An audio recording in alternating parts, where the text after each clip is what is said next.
Oke, baik. Saya mulai ya untuk perkuliahan bagian saya ya. Mohon maaf sebelumnya saya nggak bisa apa namanya bisa sesuai dengan jadwal kan ada kerjaan di kantor yang bisa saya tinggalkan ya. Jadi uh, digantikan di malam hari ini. Long story short, kita akan belajar tentang bagaimana embedding ya dan juga imputasi di time series karena itu salah satu hal yang penting. Um, uh, semester 2 semester lalu saya ngebimbing Mbak Tavia terus siapa namanya Mas Farid ya menggunakan CNN dan JRU gitu. Jadi datanya banyak yang kosong. Jadi salah satu yang kita bisa lakukan adalah imputasinya gitu ya. Dan nanti tolong di-admit ya kalau ada yang join. Em, Tolong jika perkuliahan sesi saya, Anda diharapkan untuk aktif ya, untuk aktif.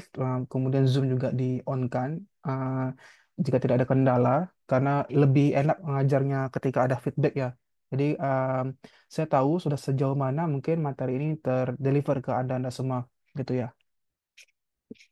Em, Topiknya mengenai augmentasi data, kemudian juga berbicara tentang bagaimana features learning atau learning features dan juga engineering features berbedanya di mana dan juga ada breakout exercise gitu ya. Saya sudah berikan R-code di grup kita, jadi Anda bisa melihatnya ya. Anda coba bagaimana untuk mengimputasi data time series itu ya.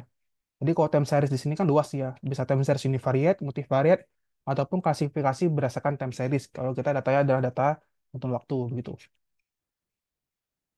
Nah, berbicara tentang imbalancing class, jadi tentu Anda sudah mempelajari mungkin ya di mata kuliah lain. Jadi sangat sangat penting ya.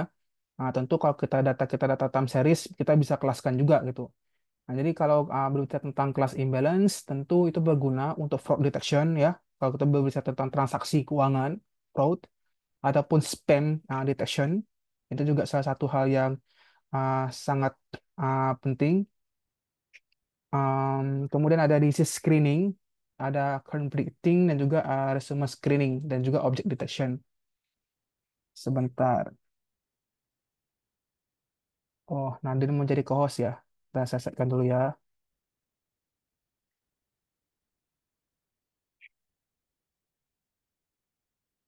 Dan saya lanjutkan lagi.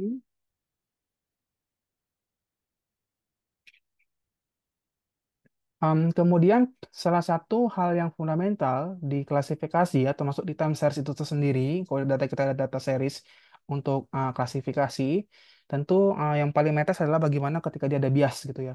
Tentu kan kelasnya harus balance ya time series itu. Nah, jadi kalau nanti kita berbicara data lebih lanjut ya tentang remote sensing, jadi kalau sekarang lebih berguna ketika kita menggunakan data remote sensing gitu ya, lebih valuable lah untuk kita analisiskan gitu. Misalnya kalau Anda tertarik untuk data temperatur, Anda gunakan. Ya kalau Anda gunakan data univariate dari BMKG gitu ya, mungkin tidak akan apa namanya se se se-rich informasi ketika data area itu data remote sensing gitu. Jadi kita bisa melihat bagaimana berbasis area gitu ya. Kemudian tentu ada domain spesifik, costly, slow, juga invisible untuk mengkoleksi datanya. Ketika ada berbeda kelas gitu ya. Dan juga ada labeling errorsnya. Nah, kira-kira how to deal-nya ketika data itu tidak balance gitu. Sama halnya ya ketika datanya mau runtun waktu ataupun mau yang univariate ya. Jadi tentu kita harus memilih metrik yang cocok gitu ya. We should choose the right metrics to performing the data analytics itself. Kemudian tentu data labels-nya metodenya juga salah satu yang fundamental di sini dan juga algoritmanya gitu ya. Nanti ada algoritma kalau dia kelasnya balance, kalau dia ada missing data gitu. Ya, jadi saya ajarkan di kelas ini. Nah, kemudian di sini coba Anda lihat ya. Di sini ada model A dan juga model B gitu. Model A we have actual cancer, predicted cancernya 10, actual normalnya 10 cancer. Kemudian actual cancer dia prediksi normalnya 90. Kemudian aktual normalnya 890 gitu. Dan juga ada B. Nah, nilai model B di tabel kontingensi ini adalah cancer ketika ada cancer aktualnya 90, normal cancer 90, cancer predicted normalnya 90, aktual normal dan juga predicted normalnya 410 gitu. Nah, jadi kita bisa sepakat bahwa model B ini yang lebih baik gitu ya. Tentu kalau nanti Anda menghitung sensitivitasnya, specificity, recall gitu ya. Jadi tentu B itu akan menghasilkan hasil yang lebih baik gitu daripada data yang A. Ini mungkin sudah pelajar ya untuk balancing class. Jadi tentu Anda bisa menggunakan accuracy gitu ya, menghitung bagaimana true positif, true negatif, ada false negatif, ada false positif. Kemudian kita bisa menghitung F1 score gitu ya. Setelah dapat F1 score, tentu Anda bisa gunakan ROC dan juga AOC gitu ya. Anda bisa bikin matriksnya gitu. Nah, ini perhitungannya aja ya. Jadi mudah gitu. Kalau kita ada model A tadi, kita bisa menghitung accuracy-nya berapa, presisinya berapa, recall-nya berapa, dan F1 score-nya berapa gitu ya. Tentu kita ingin dapatkan F1 score yang close to 1 gitu ya. Mendekati ke angka 1. Nah, ini salah satu hal yang fundamental ya, berbicara tentang klasifikasi, terus terutama untuk time series ya. Jadi kenapa saya letakkan klasifikasi di sini? Sekarang time series itu nggak hanya univariate teman-teman ya, nggak hanya multivariate gitu ya, nggak hanya Anda gunakan model ARIMA itu SARIMA. Kalau dia multivariate Anda bisa bikin VAR, Gestar, VARIMA, you name it lah ya, tentang univariate sama multivariate. Tapi bisa dalam bentuk tapi bisa dalam bentuk klasifikasi gitu ya. Jadi mungkin dari Anda mungkin belum terlalu familiar gitu bagaimana membuat hands-on ketika data klasifikasi kita adalah bentuk series gitu. Karena itu juga salah satu yang challenging untuk kita gunakan. Nah, maksudnya apa? Maksudnya adalah kalau undersampling, jadi we remove samples from the majority class. Jadi kita harus tahu dulu majority classnya apa, gitu ya. Itu gunakan undersampling. Nah, in other words, kita ada oversampling. Jadi oversampling ini kita menambahkan ya, add more examples to the minority class gitu. Jadi ada dua dua hal paradigma yang bisa Anda coba gitu ya. Bagaimana ketika nanti undersampling dan juga oversampling gitu ya. Jadi ada dua metode levels di sini. Nah, yang paling sering digunakan adalah Tomac Links gitu ya. Jadi saya lupa nama mahasiswa saya siapa gitu. Bimbingan kemarin perempuan, dia juga menggunakan Tomac Links gitu ya untuk unbalance class. Ini juga salah satu hal yang menurut saya cerdik ya ketika datanya apa namanya tidak balance gitu. Jadi intinya adalah Tomac Links ini kata kuncinya adalah find pairs itu. Jadi melihat bagaimana pasangannya ya. Find pairs of close samples of the opposite classes itu. Jadi kelas yang berseberangan itu ada kelasnya. Nah, dicari mana yang pairs gebo yang cocok gitu ya. Find pairsnya. Nah, kemudian dia akan meremove sampel majority class di pasang tersebut gitu ya. Jadi nanti ketika dia ada kelas yang major, terus dia carilah pasangannya ya, dampingannya, pairsnya. Nah, kemudian dia bisa meng-kick out majority class-nya di setiap sampling itu. Nah, jadi kita bisa gunakan namanya Tomac Links salah satunya ya. Nah, tentu ya, some models are good ya, but some are useful gitu. Jadi tentu di sini Anda ada pros dan cons-nya ketika kita gunakan ya.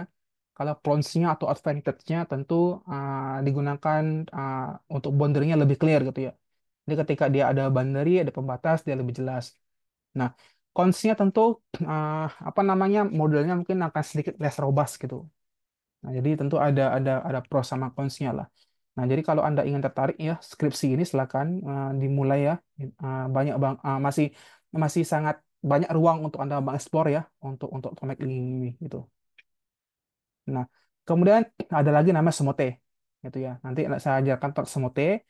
Saya dibandingkan dengan Atomic Link sebenarnya saya lebih senang Semote teman-teman gitu ya. Kenapa Semote lebih bagus? Ya namanya sintetik gitu ya. Jadi hal-hal yang mesintetik itu ya dia memimik kondisi realitanya gitu. Jadi intinya adalah dia ada kelas minoritas gitu ya. Kelas minor di sini. Nah, si kelas minor di sini kemudian digunakanlah kombinasi linearnya gitu untuk mendapatkan bagaimana kedekatan tetangganya di kelas yang sama gitu ya. Nah, konsepnya hampir sama lah kayak KNN gitu ya. Jadi dia mesintesis kedekatan di sini. Ya, kalau Anda lihat lihat apa namanya contoh gambar di sini. Jadi dibandingkan dengan Tomac Link, sebenarnya saya lebih lebih suka gunakan Smote gitu ya. Lebih enak aja gitu jika Anda gunakan either Anda gunakan R ataupun Python gitu. Lebih lebih asik aja lah, asik apa namanya time computingnya dan juga akurasinya gitu. Nanti Anda bisa coba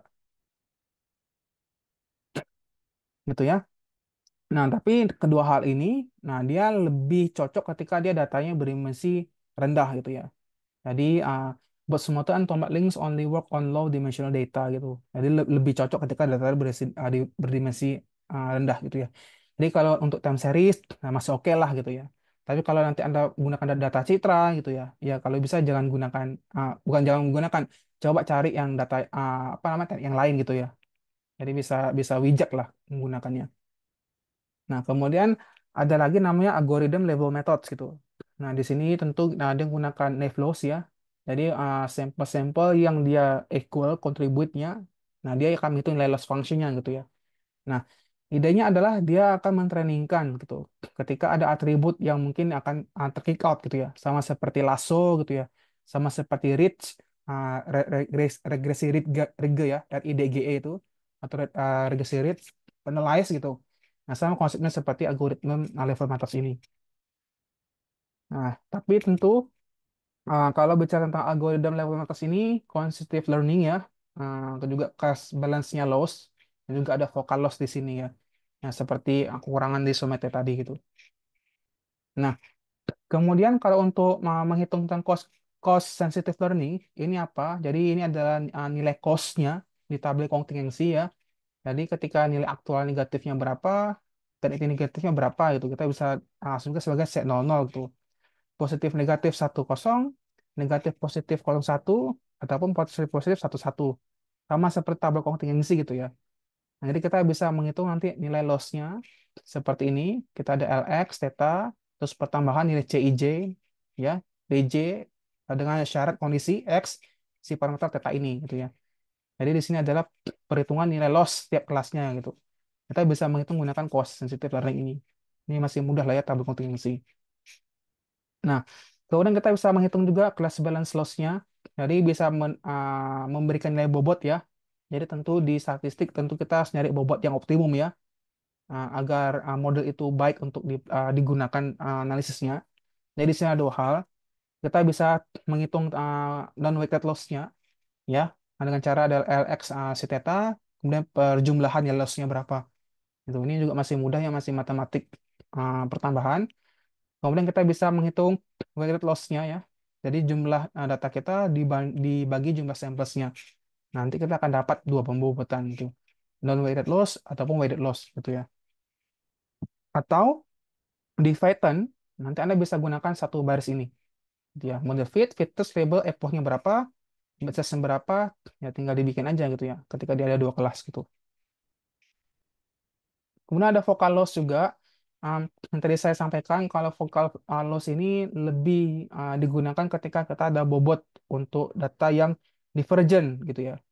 Nah, di sini ada kondisinya ya. Kita ada PT, P-nya adalah ketika Y sama dengan satu, kelasnya satu ya. Berarti dia cuma ada dua kelas, satu dan kosong gitu, atau A dan B. Kemudian satu dikurang P lainnya gitu, otherwise-nya. Kemudian kita bisa menghitung CE-nya, PT adalah minus log PT gitu. FL-nya PT sama dengan minus satu dikurang PT ya gamma log PT gitu ya. Jadi sini adalah penghitungan vocal loss. Dan di sini Anda harus tahu, di sini ada consistent learning ya. Tadi saya bilang ada CSL, ada CBL atau class balance loss, ada vocal loss dan itu ya. Jadi ada tiga loss di sini. Ini kalau Anda bikin grafik kan ada loss function gitu ya. Nah, tapi kalau ketika kita ada oversampling atau undersampling, nah dia ada tiga loss gitu ya. Kita menghitung class balance loss, vocal loss gitu ya. Jadi nanti Anda bisa bikin grafnya kayak gimana. Namanya juga kita kan memanipulasi data ya, tapi dalam arti bahwa manipulasi data ini terbukti secara saintis gitu ya. Nah, jadi bukan hal yang melanggar undang-undang gitu atau melanggar informasi gitu, karena kan terbukti secara statistik ya, sama seperti Anda menggunakan Markov chain gitu atau Gibbs sampling gitu ya teman-teman ya. Nah, kemudian pertama adalah data augmentation ya. Jadi data augmentation ini goals-nya sama seperti kalau Anda gunakan data citra ya. Jadi tentu kita mau improve model performance gitu di certain classes-nya gitu ya. Dan juga generalize better dan juga menginfluence certain behavior gitu. Kalau kita mengaugmentasikan gitu ya. Nah, jadi yang bisa dilakukan adalah yang pertama adalah simple label perception transformation, yang kedua ada perturbation, yang ketiga ada data synthesis gitu. Nah, yang sering kita gunakan sebenarnya adalah data sintetis itu ya. Nanti kalau imputasi lagi, nanti ada namanya Hopdex imputation, ada Codex imputation. Sebatas Anda menggunakan median gitu ya. Misalnya nanti ada row nih, 1 sampai 10 gitu. Nanti row 7 kosong. Nah, Anda kan harus imputasi tuh data 7 itu. Anda bisa gunakan nilai median gitu ya, dan menggunakan nilai min. Kalau min kan dia tidak terlalu robust terhadap outlier ya, tapi kalau median kan nilainya nilai yang robust gitu, kalau udah ada perubahan. Nah, sama seperti data sintesis gitu ya. Kalau ini contoh untuk computer vision ya. Jadi mungkin saya nggak banyak bercerita di sini. Atau Anda bisa gunakan NLP kalau Anda yang suka NLP ya. Jadi misalnya di sini ada sentence-nya adalah original sentences itu. Kalimatnya adalah I'm so happy to see you gitu. Kemudian kita bisa mengenerate I'm so glad to see you, I'm so happy to see you all, I'm very happy to see you. Ini kan maknanya sama ya, sama-sama senang melihat Anda semua gitu. Ini ada sentences-nya. Nah, intinya adalah ketika nanti kita menggunakan augmentasi ini, kita membangkitkan data juga sintesis dengan makna yang sama gitu ya, tapi mungkin nilainya mungkin yang berbeda gitu ya, teman-teman. Atau di sini ada perturbation ya. NN itu juga sensitif terhadap noise kalau nanti Anda suka dengan data citra ya. Ini ada data data Kaggle yang digunakan. Contohnya akurasi 67% ya menggunakan sifar 10. Ini sifar 10 ini data data yang paling lazim digunakan ya. Kalau Anda computer vision nih, Anda membangun model baru misalnya CNN apa gitu ya. Nah, biasa dicoba dulu ke sifar 10 dulu. Itu jadi ini adalah data untuk melihat pixel gitu ya.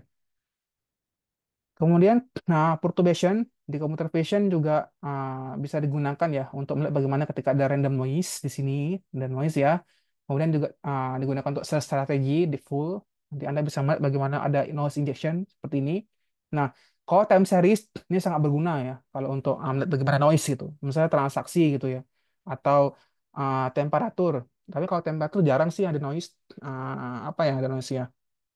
Ya, transaksi sih yang lebih banyak bisa kita gunakan ya. Selain Anda gunakan teori graf untuk melihat konektivitas transaksi dari A ke B, B ke C gitu ya. Kita bisa lihat historinya bagaimana gitu. Nah, kita bisa bikin namanya perturbation gitu ya. Nah, misalnya ini kalau NLP gitu ya. Misalnya kita menggunakan random replacement gitu di sini. Nah, misalnya kalau ada kata-kata gitu ya, my dog is hairy gitu. Nah, nanti di sini yang hairy ini kita bisa maskingkan gitu ya. Misalnya my dog is bla bla bla gitu. Terus kalau salah ya 10% berarti kita punya kata my dog is Harry. Nah, nanti dibikin my dog is Apple gitu. Sama seperti nanti data runtun time series ya. Ketika dia misalnya yang data pertama 10, 15, 13, 12, 11, tiba-tiba nanti 50. Nah, berarti dia 10%-nya salah gitu ya. Karena dia berjauh sekali range-nya gitu, seperti itu. Nah, itu juga bisa bikin namanya perturbation.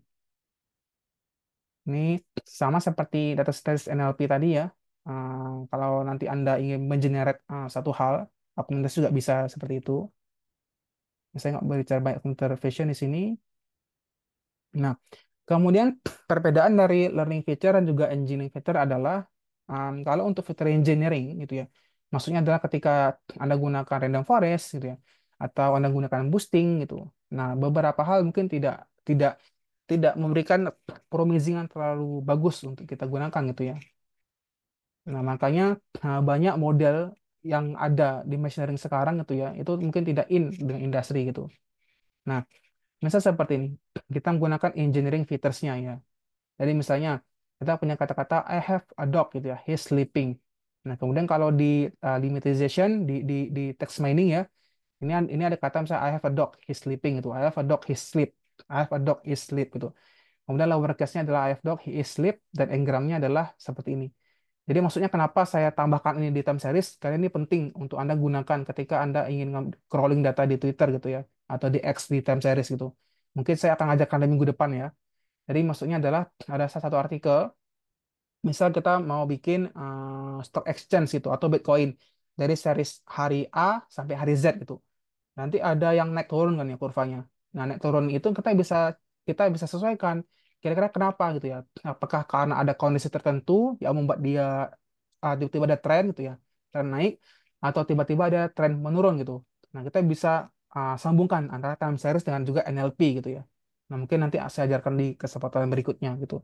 Makanya saya sisipkan dasar NLP ini gitu ya.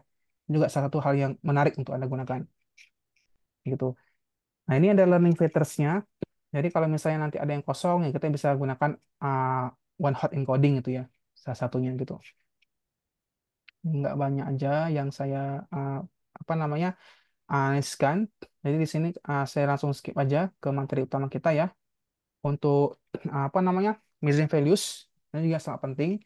Jadi yang pertama adalah bagaimana ketika data itu data yang banyak, data yang kosong itu ada 6 hal yang bisa Anda kerjakan. Yang pertama Anda bisa melakukan data handling missing values ya, menggunakan nilai min, median gitu. Kemudian Anda bisa scaling, Anda bisa discretekan, Anda bisa kategorikan, Anda bisa filter closing ataupun Anda bisa gunakan positional embedding gitu. Jadi skripsi kalau nanti Anda ingin kerjakan ya, nggak hanya Anda eh, apa namanya bagus-bagusan metode gitu, akurasinya tinggi. Tapi Anda bisa coba sendiri bagaimana ketika Anda menginputkan yang berbeda gitu ya. Misalnya ada data kosong nih, nah Anda bisa gunakan missing data apa gitu imputasinya. Nanti Anda bandingkan akurasinya. Itu juga ada bisa gunakan untuk penelitian gitu ya. Jadi banyak hal yang Anda bisa kerjakan. Nah, kemudian kita berbicara tentang data data yang hilang gitu ya, atau missing values di time series ataupun yang lainnya, ini banyak cabangnya gitu ya. Jadi ada namanya missing not at random atau MNAR gitu. Kemudian ada nama lagi missing at random atau MAR. Dan juga ada namanya missing completely at random, MCAR gitu. Jadi ada 3 kategori missing data yang kita bisa gunakan di time series ini gitu ya. Nah, misal seperti ini. Misal nanti nanti Anda ada data time series ya, seperti ini. Kita fokus ke variable annual income ya. Misalnya ID 1 ada datanya, 2, 3 ada datanya. Tiba-tiba dia melonjak seperti ini. 350.000 dolar gitu ya. Ini kan otomatis sangat berbeda ya. Nah, pasti dia apa namanya dinamakan missing data gitu. Tentu ada data, tapi dia informasi yang mungkin nilainya sendiri. Nah, kalau seperti ini namanya adalah missing not at random gitu ya, atau MNAR gitu ya. Nah, kalau dia masih kayak seperti ini namanya missing at random gitu. Jadi kalau missing at random adalah when the value is missing due to another observed variables gitu ya. Jadi missing at random gitu. Kemudian kalau seperti ini namanya missing completely at random gitu atau MCAR gitu ya. Jadi dia missingnya completely at random gitu. Jadi tidak ada pattern value mana yang missing itu. Jadi saya ulangi lagi. Kalau seperti ini hanya satu baris gitu ya. Ini namanya MNAR gitu ya. Missing not at random. Kemudian kalau dia apa namanya berpola gitu kayak begini, dia namanya MAR gitu ya. Missing at random. Nah, kalau dia kayak begini, ini namanya MCAR, missing completely at random gitu ya. Jadi nanti Anda bisa sesuaikan bagaimana data Anda ya, apakah dia missing not at random gitu, atau dia missing at random seperti ini, atau dia missing completely at random gitu. Nah, jadi harapannya adalah ketika nanti Anda gunakan riset itu, Anda jangan fokus aja ke model gitu, tapi Anda bisa fokus bagaimana ketika Anda menghandle data ini. Jadi, misalnya nih, ada data time series multivariate gitu ya, inflasi let's say. Jangan inflasi, jarang ada yang bisa random. Apa ya kira-kira? Penjualan lah gitu, penjualan produk di A, kota B, kota C, kota D itu. Nah, kira-kira ada yang kosong. Anda bisa simulasi gitu. Kira-kira bagaimana Anda membangkitkan data agar model yang digunakan tuh sangat sesuai atau appropriate gitu ya. Nah, Anda bisa gunakan imputasi gitu ya. Nah, kemudian ketika untuk seperti ini ya tentu kita bisa banyak caranya gitu ya. Anda mau mendelete, saya bukan tipe orang yang mendelete data ya. Saya lebih sering imputasi gitu. Karena menurut saya ya mendelete data ya namanya saya mendelete informasi gitu. Padahal yang namanya penelitian kita investasi banyak hal ya teman-teman. Uang gitu, kemudian ada tenaga, ada waktu gitu ya. Jadi saya tipe yang akan berusaha mengimputasikan terlebih dahulu daripada mendelete gitu ya. Kenapa lebih demikian? Ya namanya delete kita menghapus data. Tapi imputasi kan lebih ke mimik data berdasarkan patternnya gitu. Itu kan bukan manipulasi. Ya saya hanya mengikuti uh, prosedur secara statistik gitu ya, statistik gitu. Nah, kayak di statistik itu yang harus kita kontrol adalah errornya gitu ya, bukan data kita, gitu teman-temannya. Jadi kalau nanti ada data seperti apa yang kita handle adalah errornya gitu, residualnya gitu, bukan datanya yang kita kita handle ya. Nah, kemudian kalau Anda gunakan deletions boleh-boleh saja ya gitu. Jadi kalau mau mendelete boleh-boleh aja, tapi nanti Anda disclosure-kan ya kenapa demikian gitu. Tapi saya saya asumsi saya apa namanya? Berikan saran sih kalau bisa jangan gitu ya. Kita bisa gunakan imputasi gitu. Jadi kita bisa mendelete kolom gitu ya, atau baris, boleh-boleh saja ya. Oh seperti ini gitu. Ya kita bisa mau duration gitu. Ini bagus kalau gitu ya. Kalau data kita bisa MCAR gitu dan sedikit sekali yang missing gitu ya. Cuma sebiji seperti ini. Nah, kalau bisa jangan lah ya. Kan diimputasi bisa nih. Pasti nilainya ya sekitar 30-an kok gitu ya.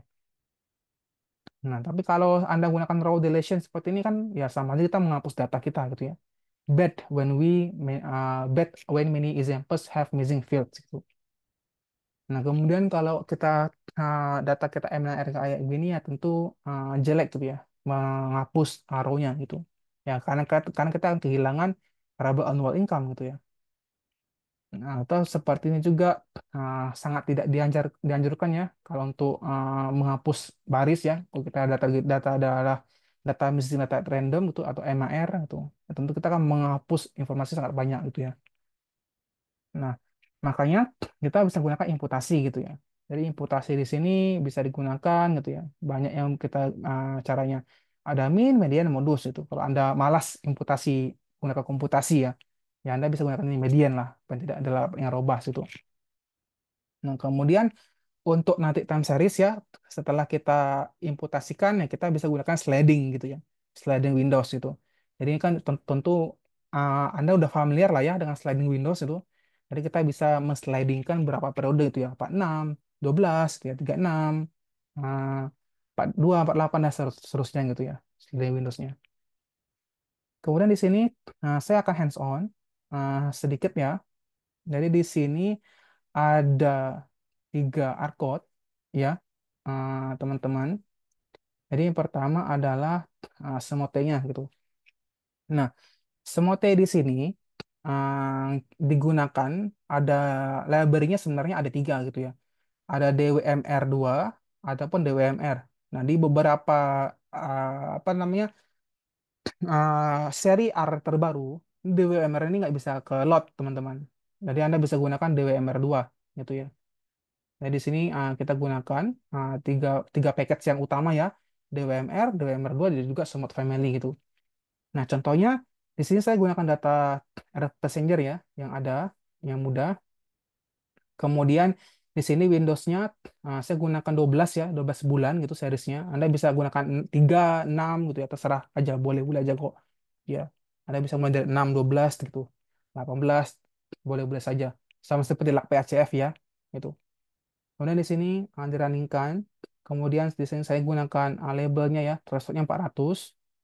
Kenapa 400? Ya terserah saja gitu ya. Namanya juga sampling gitu. Itu bisa gunakan. Jadi di sini nilai yang sudah saya semotekan gitu ya, kelasnya gitu. Jadi untuk above thresholdnya 19 dan juga below thresholdnya adalah 114 gitu. Jadi bisa digunakan ini ubah dalam bentuk faktor. Kemudian data awal yang dapat.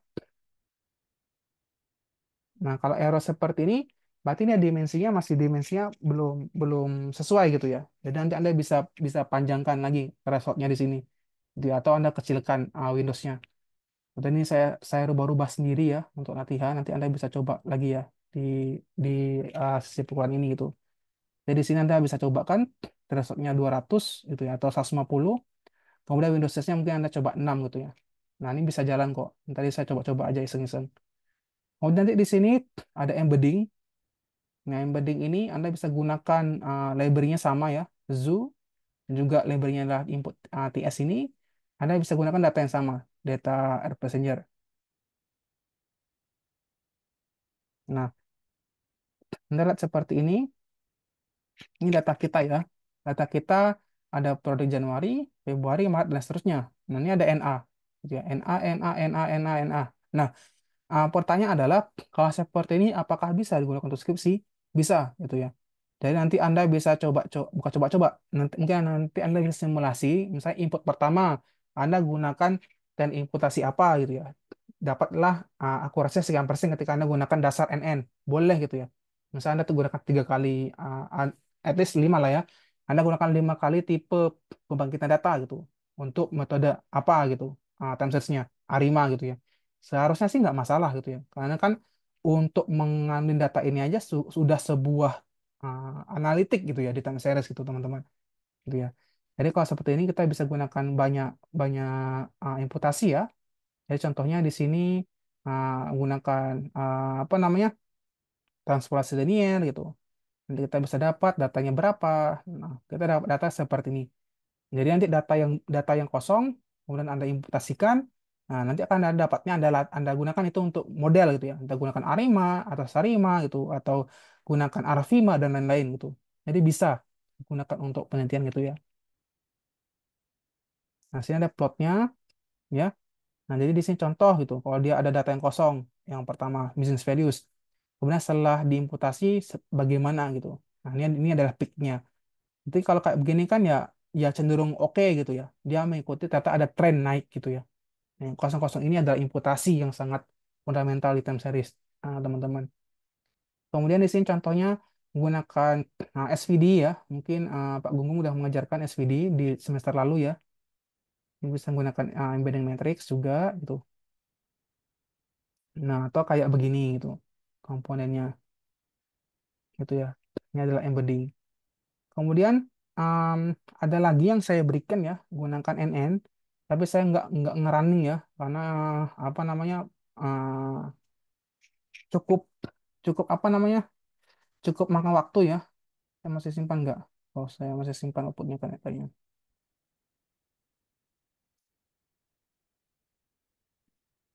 Dia harus terkonek ke ini ya, library. Saya lagi ngerunning, jadi saya nggak coba hands-on di kelas ini ya. Saya jelaskan aja sedikit. Di sini ada files namanya menggunakan Keras ya, tentu Anda tahu lah ya untuk menggunakan sini ke Python gitu. Jadi di sini kita bisa gunakan library Keras, Zoo, DWR2 gitu. Yang pertama adalah Windows di sini. Ya, Anda bisa gunakan Windows batch-nya berapa ya, 6, 12, 18, terserah Anda gitu. Kemudian sama yang kayak tadi, di sini adalah untuk klasifikasi kelasnya ya. Kemudian data kita bentukkan ke faktor gitu, seperti ini. Kemudian kalau udah, ya ini data kita gitu ya. Data yang sudah disemutekan. Nah, kemudian kita gunakan training testing kan. Saya gunakan 70% gitu ya. 70% untuk trainingnya, 30% untuk testing kan gitu. Nah, kemudian di sini saya gunakan model NN yang paling sangat mudah ya. Unitnya cuma 10. Kemudian fungsi interface-nya ReLU gitu.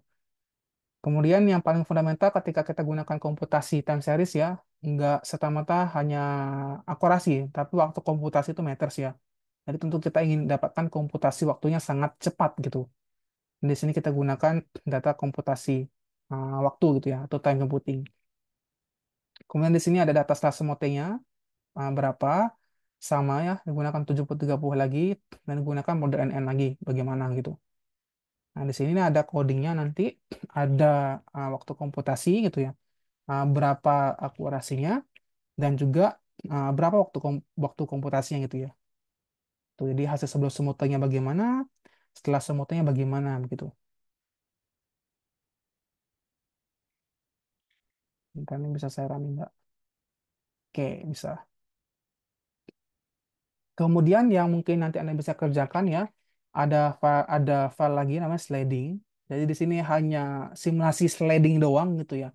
Jadi sliding ini gunakan data yang sama, R passenger ya. Ada library NNNet, library zoo. Nanti Anda running di sini. Nah, ini data kita. Kemudian di sini fungsinya adalah digunakan untuk membuat simulasi sliding window gitu. Anda runningkan, dapat. Nah, kemudian Anda bisa simulasikan ya. Misal saya gunakan 5 sliding gitu. 6, 9, 12, 15, 18. Terserah Anda mau berapa gitu ya. Runningkan. Nah, kemudian nanti kita akan dapat nilainya gitu ya. Nah, Windows size berapa? 6, berarti komputasinya berapa gitu ya. MS-nya berapa.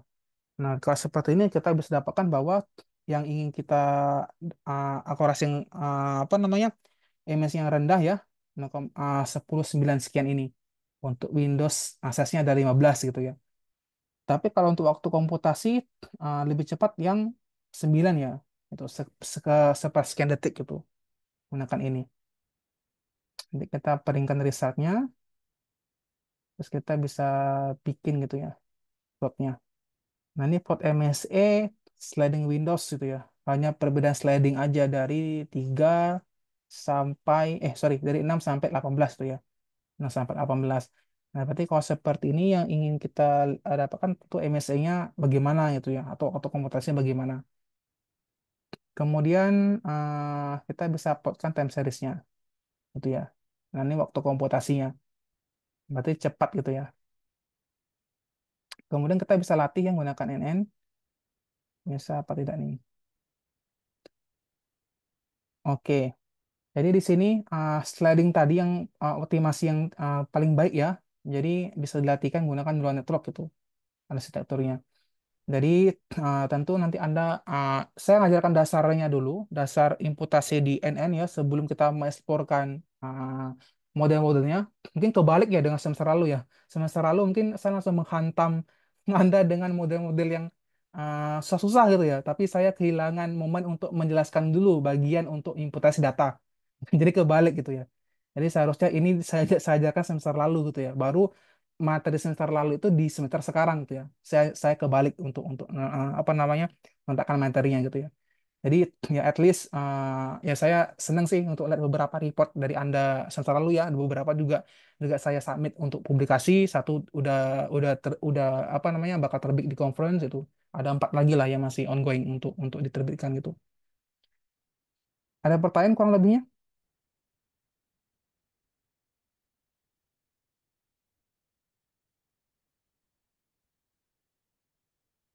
Jadi intisari untuk hari ini ya, ada ada 6 slide ternyata yang nanti Anda bisa eksporkan. Sebentar, saya share lagi. Jadi namanya kelas ya, saya lebih senang Anda mengeksporkan sih setelah kelas ini ya. Jadi di sini ada file lagi GRNN gitu ya. Jadi GRNN ini adalah yang paling eh, sama seperti NN tapi fungsinya adalah rada basis gitu ya. Nanti Anda bisa coba ya. Contoh simulasinya menggunakan GRNN ini hanya untuk apa namanya, ada melihat bagaimana trennya seasonal gitu ya. Kemudian kita bisa bikin time series frameworknya. Kemudian ketika ada missing values itu kita bisa dapat kira-kira bagaimana nilai akurasinya gitu ya. Coba saya running-kan. Oke. Nah, kalau kayak begini ya berarti didapatkan tuh ya. Kalau gunakan NN atau GRNN gitu. Kira waktu komputasinya bagaimana gitu ya. Cepat apa tidak gitu. Ketika dia ada missing value set random, MCR dan juga MNAR gitu ya. Nah, ini bisa nggak digunakan untuk skripsi? Bisa gitu ya. Jadi mungkin Anda tambahkan aja CNN gitu ya. Atau Anda tambahkan LSTM. Atau Anda tambahkan GRU gitu. Jadi tujuan objektifnya adalah Anda MAR, apa dia MCAR ataupun di MNAR. Ini bisa juga kok digunakan untuk penelitian gitu ya. Jadi nggak hanya data mana Anda gunakan metode yang susah gitu. Nggak juga kok. Kita bisa gunakan studi simulasi namanya teman-teman. Dengan seperti ini gitu ya. Jadi di sini saya berikan sedikit lah ya penjelasan. Dari mana ya? Di sini. Di sini tadi saya bilang ini saya mensintetik data ya, data trennya bagaimana, seasonalnya bagaimana, ada noise itu. Kemudian tentu kalau data data real susah ya dapatnya simulasi ya. Jadi biasa kita gunakan untuk bangkitkan data. Kemudian di sini ada data frame-nya, dibuat data frame sebagai test data. Kemudian di sini membuat machine values ya. Ketika ada MCAR bagaimana? Ingat tadi yang di slide saya ya. Kalau MCAR berarti bagaimana kondisi kolomnya gitu. MAR, MNAR bagaimana? Kemudian ya kita bisa inputkan gitu ya. Bisa data, MR data, MNAR data, dan kita imputasikan menggunakan apa namanya, menggunakan bagian raw coding ini, imputasi baru kita latihkan ke NN gitu ya. Jadi Anda bisa gunakan neural network atau Anda bisa gunakan GRNN atau Anda bisa gunakan LSTM dan seterusnya lah gitu. Nah, ini perintah untuk GRNN. Ruangnya 0,8 partisinya. Banyak sih yang bisa dieksplor itu ya. Yang ke bawah ini ya mudah lah ya. Hanya untuk bikin apa namanya? Bikin coding untuk akurasi gitu. Dapat akurasinya. Ini waktu komputasi tuh ya. Nah, ini komputasi waktunya. Berarti secara fundamental sebenarnya GRNN ya lebih bagus gitu ya digunakan untuk analisis. Nah, ini time seriesnya ya. Jadi kalau dia MCAR seperti ini ya masih kurang lah ya. Dia belum menangkap informasi seasonalnya teman-teman ya. Nah, ini mungkin tantangannya ya. Anda mungkin bisa mencoba jenis NN apa yang dia bisa menangkap simulasi seasonal seperti ini. Nah, kalau GRNN nih masih belum oke gitu. MAR dan juga MNAR gitu ya. Gitu. Ada pertanyaan? Kalau nggak ada pertanyaan, mungkin kita bisa lanjutkan minggu depan ya. Nanti mungkin akan lebih seru ya, karena saya akan menghubungkan koneksi NLP dengan time series itu, teman-teman. Itu mungkin sekian dari saya.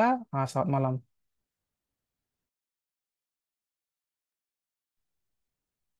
Ada pertanyaan nggak? Nggak ada kan? Cukup? Oke, kalau gitu. Ya, Assalamualaikum. Selamat malam. Terima kasih, Pak. Terima kasih, Pak. Waalaikumsalam. Makasih, Pak.